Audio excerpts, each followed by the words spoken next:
Hello students, আমি operating system ক্লাসে আপনাদের সঙ্গে বরাবরের মতো আছি ঐশ্বর্য পান্ডে।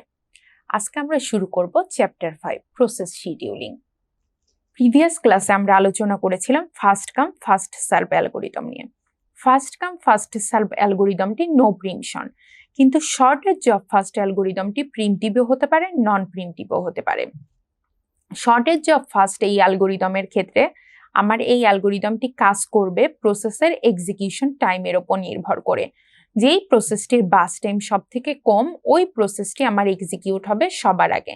যদি এমন হয় দুইটি প্রসেসের বাস টাইম সেম, তখন কি হবে?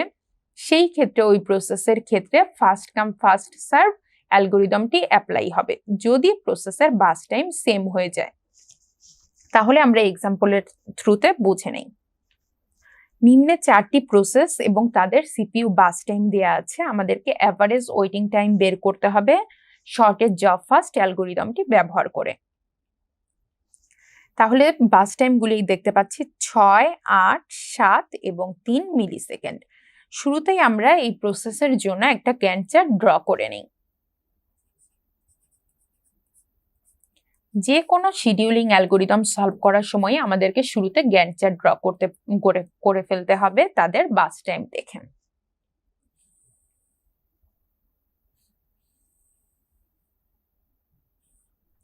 তাহলে আমরা এসজেএফ অ্যালগোরিদম অ্যাপ্লাই করার সময় দেখব কোন প্রসেসটির বাস টাইম সব থেকে কম।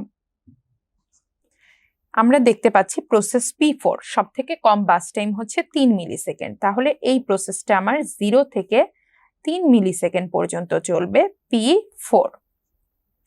এর পরবর্তীতে স্মলেস্ট বাস টাইম হচ্ছে প্রসেস P3। প্রসেস P3 আমার চলবে 7 মিলি সেকেন্ড, প্রসেস P3 না, এর পরবর্তীতে স্মলেস্ট বাস টাইম হচ্ছে প্রসেস P1, 6 মিলি সেকেন্ড। তাহলে এখন আমার প্রসেস P1 এক্সিকিউট হবে। প্রসেস P1 আমার চলবে কতক্ষণ পর্যন্ত? প্রসেস P1 চলবে 6 মিলি সেকেন্ড পর্যন্ত। তাহলে 3 + 6 করলে আমার প্রসেস P1 কমপ্লিট হবে 9 মিলি সেকেন্ডে। এর পরবর্তীতে স্মলেস্ট বাস্ট টাইম হচ্ছে 7 মিলি সেকেন্ড, P3। তাহলে এখন আমার এক্সিকিউট হবে প্রসেস P3। প্রসেস P3 আমার কতক্ষণ চলবে? 7 মিলি সেকেন্ড পর্যন্ত। তাহলে আমি 9 + 7 করলে তার কমপ্লিশন টাইম পাবো কত? 16। এর পরবর্তীতে আমার প্রসেস চলবে P2, রিমেইনিং একটা প্রসেসই এখন আমাদের আছে। প্রসেস P2 চলবে হচ্ছে 8 মিলি সেকেন্ড পর্যন্ত। তাহলে 16 + 8 কত হবে? 24। তাহলে আমার প্রসেস 0 মিলি সেকেন্ড থেকে শুরু করে কতক্ষণ পর্যন্ত চলছে? 24 মিলি সেকেন্ড পর্যন্ত। প্রসেস P4 এর কমপ্লিশন টাইম আমরা দেখতে পাচ্ছি 3, প্রসেস P1 এর কমপ্লিশন টাইম হচ্ছে 9, প্রসেস P3 এর কমপ্লিশন টাইম হচ্ছে 16 এবং P2 এর কমপ্লিশন টাইম হচ্ছে 24। শুরুতেই বলেছিলাম যে আমাদের যখন অ্যারাইভাল টাইম দেয়া থাকবে না, তখন আমাদের কমপ্লিশন টাইম এবং টার্ন অ্যারাউন্ড টাইমকে আমরা বলবো হচ্ছে সেম। এই ক্ষেত্রে তাহলে আমার প্রসেস P1 এর টার্ন অ্যারাউন্ড টাইম আসবে কত? P1 এর টার্ন অ্যারাউন্ড টাইম হচ্ছে 9, কারণ 9 মিলি সেকেন্ডে সে কমপ্লিট হচ্ছে। প্রসেস P2 এর জন্য কত হবে? প্রসেস P2 এর জন্য হবে 24, প্রসেস P3 হচ্ছে 16 এবং ফাইনালি প্রসেস P4 হচ্ছে 3। এখন আমরা বের করব ওয়েটিং টাইম। তাহলে ওয়েটিং টাইম বের করার ফর্মুলাটা কি? ওয়েটিং টাইমকে সংক্ষেপে লিখছি হচ্ছে WT। WT is equal TAT। TAT হচ্ছে আমাদের turn around time. Turn around time থেকে বাস টাইমকে সংক্ষেপে বলছি হচ্ছে BT। টার্ন অ্যারাউন্ড টাইম থেকে আমরা মাইনাস করব বাস টাইমকে। তাহলে প্রসেস P1 এর টার্ন অ্যারাউন্ড টাইম হচ্ছে 9 মাইনাস বাস টাইম 6 কত হবে? 3। প্রসেস P2 এর জন্য হবে হচ্ছে 24 মাইনাস বাস টাইম হচ্ছে 8। 24 মাইনাস 8 আমাদের আসবে কত? মিলি সেকেন্ড। এইভাবে আমরা shortage job scheduling algorithm solve করতে পারি। তাহলে প্রসেসটাকে যদি রিক্যাপ করি, কি দাঁড়াচ্ছে? শুরুতে আমরা গ্যান্ট চার্ট ড্র করে নিচ্ছি ডিপেন্ডিং অন বাস টাইম দেখে আমরা গ্যান্ট চার্ট ড্র করে ফেলছি।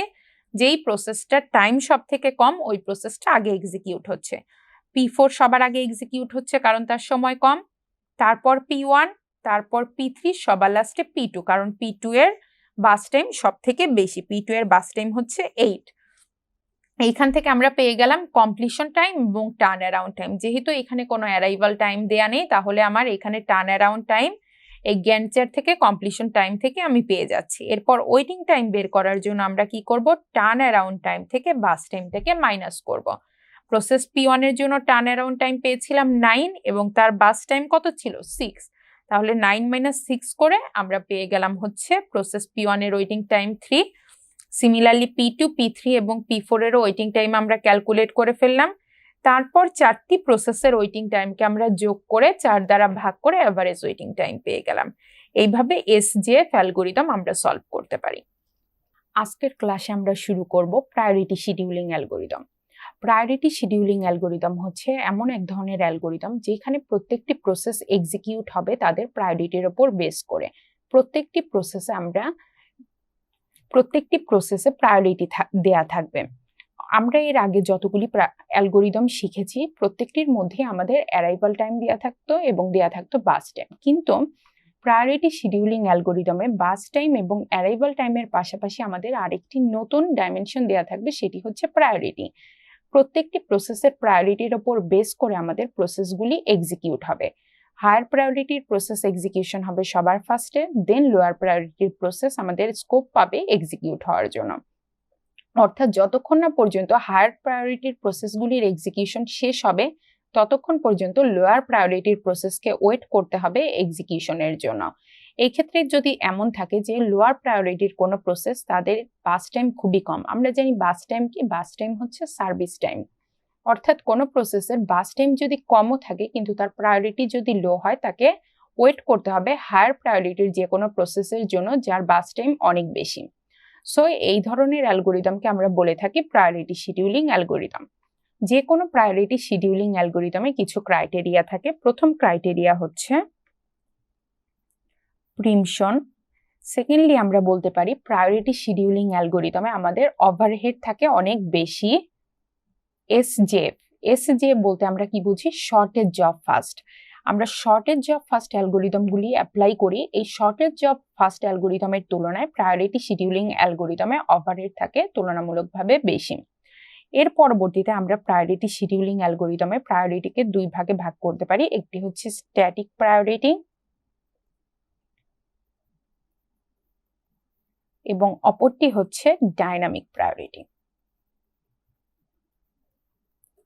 যখন আমাদের কোনো প্রসেসে প্রায়োরিটি চেঞ্জ হয় না সেই প্রায়োরিটি অ্যালগরিদমগুলিকে আমরা বলে থাকি স্ট্যাটিক প্রায়োরিটি। এবং কোনো প্রসেসে যদি আমাদের কনস্ট্যান্টলি বা র্যান্ডমলি প্রায়োরিটি চেঞ্জ হতে থাকে সেই ধরনের প্রসেসকে আমরা বলি ডাইনামিক প্রায়োরিটির প্রসেস। তাহলে এবার আমরা এক্সাম্পলের মাধ্যমে বোঝার চেষ্টা করব। আমাদের 5টি প্রসেস তাদের সিপিইউ বাস টাইম দেওয়া আছে। আমাদেরকে বরাবরের মতোই প্রায়োরিটি শিডিউলিং অ্যালগরিদম ইউজ করে অ্যাভারেজ ওয়েটিং টাইম বের করতে হবে। তাহলে এই ক্ষেত্রে আমরা দেখতে পাচ্ছি 5টি প্রসেস তাদের বাস টাইম এখানে দেওয়া আছে এবং প্রায়োরিটিও দেওয়া আছে। Process P1, process P2, process P3, process P4 এবং প্রসেস P5। এই প্রসেসগুলির দিকে যদি আমরা লক্ষ্য করি তাহলে আমরা দেখতে পাচ্ছি সবথেকে বেশি প্রায়োরিটি যেই প্রসেসের সেটি হচ্ছে প্রসেস P2, কারণ এই প্রসেসের প্রায়োরিটি হচ্ছে 1। যে কোনো সিপিইউ শিডিউলিং অ্যালগরিদম করার জন্য আমাদেরকে শুরুতে গ্যান্ট চার্ট ড্র করে নিতে হয়। এই ক্ষেত্রে আমরা যদি গ্যান্ট চার্ট ড্র করি,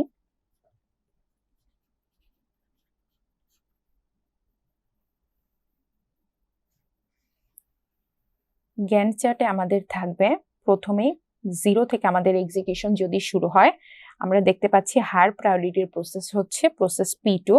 তাহলে আমরা এই বক্সের মধ্যে প্রসেস P2 কে লিখতে পারি, অর্থাৎ প্রসেস P2 রানিং অবস্থায় আছে। এখন প্রসেস P2 এর এক্সিকিউশন স্টার্ট হয়ে গেছে। এখন এক্সিকিউশন কত সেকেন্ড পর্যন্ত চলবে? এক্সিকিউশন চলবে প্রসেস P2 এর বাস টাইম পর্যন্ত। প্রসেস P2 এর বাস টাইম যত ঠিক তত সেকেন্ড পর্যন্ত এই এক্সিকিউশন চলবে। তাহলে এখানে আমাদের বাস টাইম হচ্ছে 1। প্রসেস P2 চলবে 0 থেকে 1 সেকেন্ড পর্যন্ত। এর পরবর্তীতে আমরা যদি এখানে কোশ্চেনের দিকে লক্ষ্য করি, আমরা দেখতে পাচ্ছি সেকেন্ড প্রায়োরিটি প্রসেস হচ্ছে প্রসেস P2। এই প্রসেসের প্রায়োরিটি হচ্ছে 2 সেকেন্ড। তাহলে এখন প্রসেস P2 এর পর আমাদের প্রসেস স্টার্ট হবে P5। P5 আমাদের কতক্ষণ পর্যন্ত চলবে? প্রসেস P5 চলবে আমাদের 5 সেকেন্ড পর্যন্ত। তাহলে 1 সেকেন্ডে যদি তার এক্সিকিউশন স্টার্ট হয়, 5 সেকেন্ড পর্যন্ত সে চললে আমরা দুইটাকে সামেশন করলে কি পাবো? 1 + 5 = 6। দ্যাট মিনস প্রসেস P5 আমাদের কমপ্লিশন টাইম হবে 6 মিলিসেকেন্ড। এর পরবর্তীতে আমাদের বাস টাইম কার?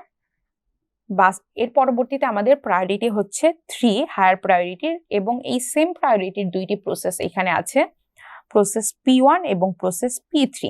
এখন যেহেতু দুইটি প্রসেসের প্রায়োরিটি ইকুয়াল, আমরা কোন প্রসেসকে প্রায়োরিটি বেশি দিব?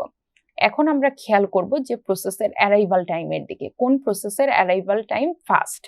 এই ক্ষেত্রে প্রসেস P1 অ্যারাইভ হয়েছে প্রসেস P3 থেকে আগে। তাহলে আমাদের প্রসেস P1 এক্সিকিউশন সবার আগে শুরু হবে, কারণ এদের প্রায়োরিটি ইকুয়াল। তাহলে আমরা প্রসেস P1 কে আগে স্টার্ট করতে পারি। এবং প্রসেস P1 কতক্ষণ পর্যন্ত চলবে? প্রসেস P1 চলবে 10 সেকেন্ড পর্যন্ত। 10 সেকেন্ড পর্যন্ত যদি, আচ্ছা এখানে প্রসেস P5 না, এখানে হবে প্রসেস P1। প্রসেস P1 এর বাস টাইম হচ্ছে 10 মিলিসেকেন্ড। তাহলে 6 মিলিসেকেন্ড থেকে সে যদি স্টার্ট হয়, 6 + 10 কত হবে? 16 মিলিসেকেন্ড। তাহলে প্রসেস P1 আমার শেষ হচ্ছে 16 মিলিসেকেন্ডে। সিমিলার প্রায়োরিটির আরেকটি প্রসেস ছিল হচ্ছে প্রসেস P3।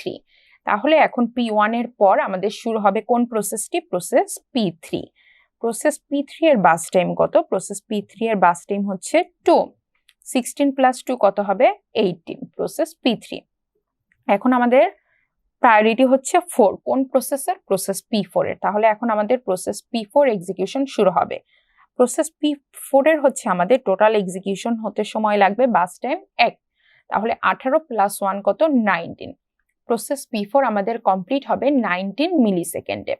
তাহলে আমরা যদি ক্রম লক্ষ্য করি, কোন ক্রোনোলজিক্যাল অর্ডারে এরা এক্সিকিউট হচ্ছে?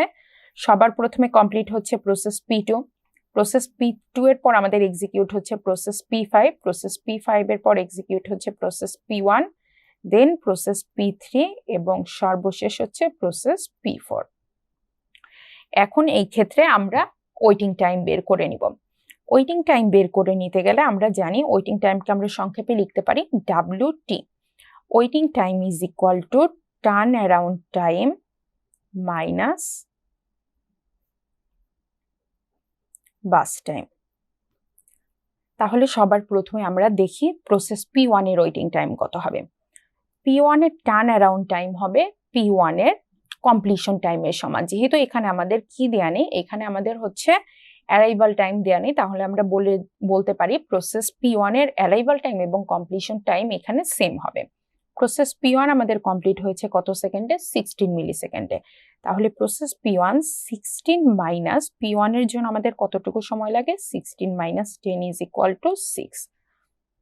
প্রসেস P1 এর ওয়েটিং টাইম হবে 6 মিলিসেকেন্ড। এখন প্রসেস P2 এর জন্য আমাদের ওয়েটিং টাইম কত হবে? প্রসেস P2 আমরা গ্যান্ট চার্ট থেকে লক্ষ্য করি কোথায় শেষ হয়েছে। প্রসেস P2 আমাদের কমপ্লিট হয়েছে 1।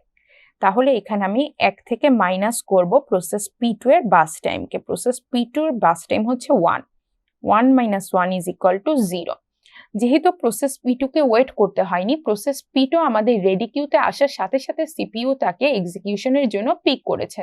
অর্থাৎ আমরা এখান থেকেই বলতে পারি প্রসেস P2 তার কোনো ওয়েটিং টাইম নেই, ওয়েটিং টাইম হচ্ছে 0, কেননা সে আসার সাথে সাথেই তার এক্সিকিউশন স্টার্ট হয়ে গেছে। প্রসেস P2 এর পরে প্রসেস P3। প্রসেস P3 হচ্ছে কমপ্লিশন টাইম দেখতে পাচ্ছি 18। তাহলে 18 মাইনাস প্রসেস P3 এর আমাদের বাস টাইম কতটুকু? 2। 18 - 2 হবে 16। এখন আমরা দেখব প্রসেস P4 এর এক্সিকিউশন টাইম। প্রসেস P4 এর এক্সিকিউশন টাইম হবে, প্রসেস P4 কমপ্লিট হয়েছে 19 মিলিসেকেন্ডে। 19 মাইনাস কত? 19 - 1। যেহেতু তার বাস টাইম 1 ছিল, তাহলে প্রসেস P4 এর জন্য হবে 18। প্রসেস P5 এর জন্য কত হবে? P5 কমপ্লিট হয়েছে 6 এবং তার বাস টাইম হচ্ছে 5। 6 - 5 = 1। তাহলে আমরা ওয়েটিং টাইম পাচ্ছি প্রসেস P1 এর জন্য 6, প্রসেস P2 এর জন্য 0, প্রসেস P3 এর জন্য 16, প্রসেস P4 এর জন্য 18 এবং প্রসেস P5 এর জন্য 1। এখন এই 5টি প্রসেসকে আমরা যদি যোগ করি, 5টি প্রসেসের ওয়েটিং টাইমকে যোগ করে আমরা 5 দ্বারা ভাগ করলে তাদের অ্যাভারেজ ওয়েটিং টাইম পেয়ে যাব।